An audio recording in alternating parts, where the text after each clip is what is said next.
Hello members and welcome to episode 4 of GPL 360. It's been a while, but I'm here assisted by my co-host CEO Matthew Loughnane. Welcome Matt. Thank you, Nick. We've got one round of the women to get through and we've also got 3 rounds of the men. Matt, we'll start off the women. We've had a little bit of an interrupted syllabus. They've had McCutcheon, there's President's Day, there's Women's Bowls, you name it, they've had it. So round 3. Featured match was Hit and Miss versus the Buggy Offs. The Hit and Miss got over the line by 1 point, 131 to 130. Top scorer was Bev Murray with 36. Wendy Reynolds chimed in with 33, and Chris Anastasiou and Andrew Moore had 31. And Jenny Mooney and Arabu Cannon did their best for the Buggy Offs, both with 35. The second match we had the Dragon Ladies 135 with a win over the Birdie Num Nums 120. Sue Hua with 37 points was the best for the Dragon Ladies, and Susan Hughes was the best for Birdie Num Nums with 32 points. Third match we had the Chicks with Sticks played the bye, so they had a win 128 versus 118. Elaine Robinson 40 points, great score. And in the last match we had the Early Birds lost to the Fairway Fillies 134 to 122. Topsy DeCruz with 40 points was the best for the Fairway Fillies, and Lois Wheeler-Hand with 33 points was the best for the Early Birds. How does the Premiership ladder look, Nick? Premiership ladder, so we've had 3 rounds. Fairway Fillies, Chicks with Sticks, Dragon Ladies, Hit and Miss, Early Birds all on 2 wins, 1 loss. And then we've got the Buggy Offs, Birdie Num Nums with 1 win, and then obviously the bye is holding up the ladder. So it's interesting. You've got the 5th is on the same points as the 1st, and the last side is only 1 win off. Basically top. Anything can happen from here. So Birdie Num Nums probably won't be too happy. The 2015 champs, sitting effectively last. But that being said, they have scored 394 points, so their point score is pretty solid. Maybe they've just had a few tough matches early on. Good teams. The top score from week 3 was the Dragon Ladies with 135, obviously thanks to Sue who were there, and the Birdie Num Nums were also eliminated from the Survivor, just adding to their woes at the moment. Players in form, we have Sue Hua, 42 points in the first week, didn't score the second, and 37 in the third week. We mentioned this player in the last podcast. Jenny Mooney is just very consistent. 34, 34 and 35 for the Buggy Offs. Elaine Robertson, Chicks with Sticks, didn't score the first week and's gone 35 then 40. And Topsy DeCruz, no score, 37-40. So the women's MVP, it's just the best 4 out of 7. So a couple of those players have had Sue Hua's had 42 and 37. All she has to do is maybe add a couple more and she'll be tough to beat, I reckon. It's been good playing conditions in round 3 because there's some really good scores, 37, 35, 40 and 40. Yeah, massive scores. Team Survivor, Birdie Num Nums and the Buggy Offs are out and all the other teams do remain. Matt, that wraps it up for the women. Their syllabus is looking a little bit more, I suppose, a little bit free, so we should get some more GPL matches coming up soon. Wonderful. Moving on to the men, the featured match for round 5. Matt, who have we got? We had a cliffhanger. We had the Polishers 169 win by a point over Motley Q 168. Best score for the Polishers was Peter Silk 38 and Shane Favaloro 37. For Motley Q, Stuart Healia, who may feature later on in the podcast, had a great score of 36, and Peter O'Malley with 34 were the best 2 scores for Motley Q. Guzzlers were in the next round. They just had a bye. Pretty good score though, 171 points. Got the bye covered. The third match we had Peter Gebbett with 43 points in the Rat Pack, had a big win, 188 to 166 against the Q Far Boys, which lost that particular match. In match 4, we had the Gentlemen Golfers 175 defeat the Moondogs 154, with David Pryor having a great score for the Gentlemen Golfers with 37 points. In the 5th match of the round, we actually had a draw. The Roosters and Norfolk and Good tied on 175. Pat Monahan did his best for the Roosters with 40, and Brendan Waddy, who was actually one of my pre-season MVP picks, has just had a little 37 there. And in the last round, the last match of the round, sorry Matt, Hard Yakka, the team that you selected at the start, have suffered a 35-point loss at the hands of the Fockers. Yes, 35-point loss. Tony Ram led the way for the Fockers with 41 points. Yep. Top score of the round was Rat Pack with 188. That's the equal top score this season. I think Moondogs had 188 back a couple of rounds ago. And Hard Yakka eliminated. They need to start looking at themselves, Hard Yakka. Work to do. Yep. Round 6. Another cliffhanger. This was a heavyweight battle. I think at the time it was possibly 1v2. Yep. Rat Pack defeated Norfolk and Good by 2 points, 173 to 171. George Cotterides, Ian Mills, Ross Henshaw, Peter Gibbett, Don Gross, all 36, 35 and 34s. Consistent scoring by them. Brendan Waddy again features, had 38 points for Norfolk and Good. John Hotfield 35 and Doc O'Callaghan with 34. Polishers had the bye, had a great score of 184 points with Glenn Dugdale and Brendan Moore. Mad Dog Moore. Yeah, man. 38 points there. And another draw. 2 draws. Wow, What's going on? Motley Q and Q Far Boys both tied 171. Stuart Hillier again top scorer with 39 points. And Brent Collinson 37. The next match we had the Guzzlers, who were starting to find some form. They had 178 win over the Moondogs, 164. James Wilton with 39 points was the best for the Guzzlers, and Rob Jackson with 36 points for the Moondogs. Gentlemen Golfers had a loss to Hard Yakka with Jeff Dwyer, 38 points for Hard Yakka, the best for them, and Brian Roath with 35 points, the best for the Gentlemen Golfers. Good to see Hard Yakka get a win match. Good, yes. Yeah, makes you a little bit happier. Exactly. And the last match of the round, we had another draw, which is the third draw in 2 rounds. Yeah. Outrageous. The Roosters, 170, the Fockers, 170. Barry Donnelly, the best for the Fockers, 40 points, and Tim Pitt with 37 points for the Roosters. Roosters, 2 draws in a row. 2 draws in a row, wow. Just can't get it done. Top score for round 6 was the Polishers, second time. Round 3 was the other time they had 184 points, and eliminated was the Roosters, 170. Ouch. Which could add, yes, because the Fockers have already been eliminated, is that right? Both on 170?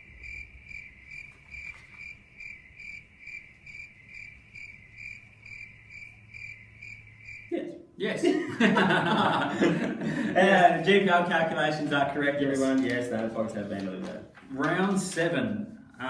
The feature match was the Guzzlers, my team for last year versus my team for this year, the Hard Yakka. And if anyone has been up around the dining room on a Wednesday afternoon, there is a lot more noise in the last 3 weeks, because the Guzzlers have now won 3 in a row and are sitting 4 and 3, 5th on the ladder. Mark Hanger with 40 points, Joe Bonin 36, Terry Poulton 36 out of the 178. Beat Hard Yakka with Laurie Bignell 35, Murray Carr 34.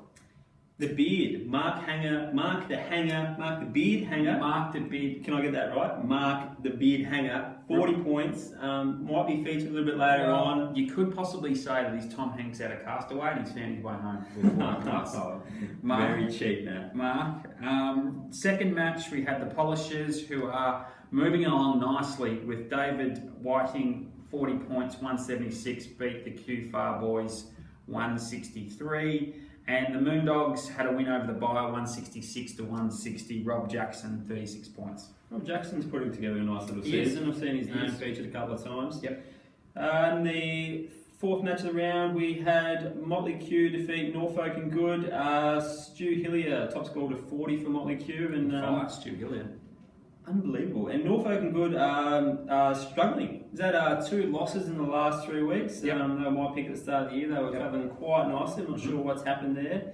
Moving on to the 5th match of round 7, we had Rat Pack 169 defeat the Fockers 162, and we had the Roosters 177 defeat the Gentlemen Golfers 167.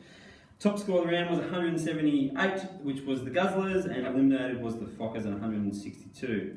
Guzzlers, that's their highest score of the year, I'm pretty sure, and their captain was not present, Matt. What are your thoughts about that? I think it's a pretty good coincidence, actually.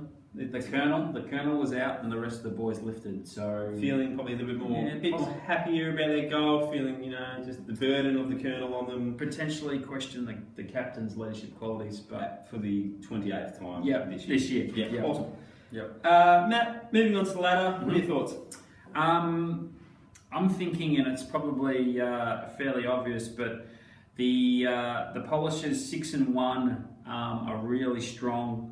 They were the premiers a couple of years ago.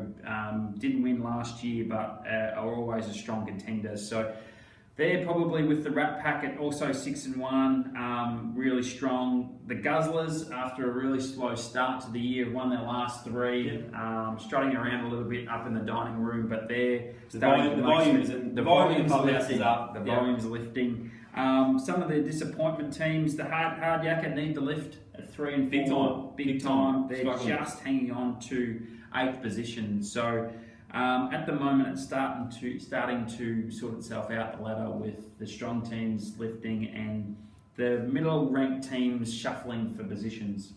Definitely. These with only 4 rounds to play. Yep. Do you see much movement? I think that the top sort of 2 or 3 positions, the top 4 is potentially set with the Guzzlers making a run at it. Yep. The ones to come out and come into the 8, Motley Q talked a big game early, but their captain was very vocal, and need to lift the rest of your men. At 2, 1 and 4, they need to probably win all 4 games to make the top 8. Yeah. And the Moondogs is probably the only realistic one who's going to do that. And I think they can. Do you think they can? I've got some definitely unwarranted faith in the Moondogs. Yes. I think Rob Jackson's been playing well. Yep. I've seen Ray Kennedy's been here a lot. Yep. Putts a lot. Yep. Has been enthused about the Masters, and when golfers watch majors, I can do this. I'm a player. Yep. So hopefully Ray puts together some good scores. Who are they going to take? What position if the Moondogs make it? Gentlemen golfers.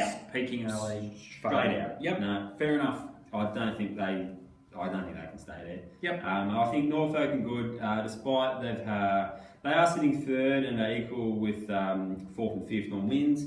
They've had a draw. They've scored the most points out of anyone. Mm-hmm. I think they will get to either 1st or 2nd. Mm-hmm. I think if Andrew Target can get to some of his form earlier in the year, late last year, that will be a big chance. Yep. Also, Brendan Waddy, Doc Callahan, both solid contributors. I think they'll go close. The one team that's sort of slipping under the radar at the moment and pretty good position themselves quite well in 4th on the ladder is the Fockers. They don't really talk a big game. They just go back quietly. The Rock's sort of floating at the moment, so he's keeping a lid on it, and they're just they're 4th. They're sort of 1 in 1 back with 4 rounds to go. So watch this space with the Fockers. And some consistent performers and some guys that play quite regularly in terms of 3-4 times a week. Bruce Falconer, Barry Donnelly, Tony Ram, all consistent golfers. So they're a big chance as well. So pretty much we've given everyone in the whole competition a chance. Q Far Boys, no chance. Q Far Boys, sorry guys. New to the league, you picked up some dregs from other teams. Chris Hansen, Gordon Walling from the Gunners. The Gunners folded, and so maybe you need to look at the recruitment of next year, 2018. So Matt, who's hot? Who's not? Give it to me. What's going on? Who's hot? Rob Jackson, Moondogs. Scores of 30, 36, 36.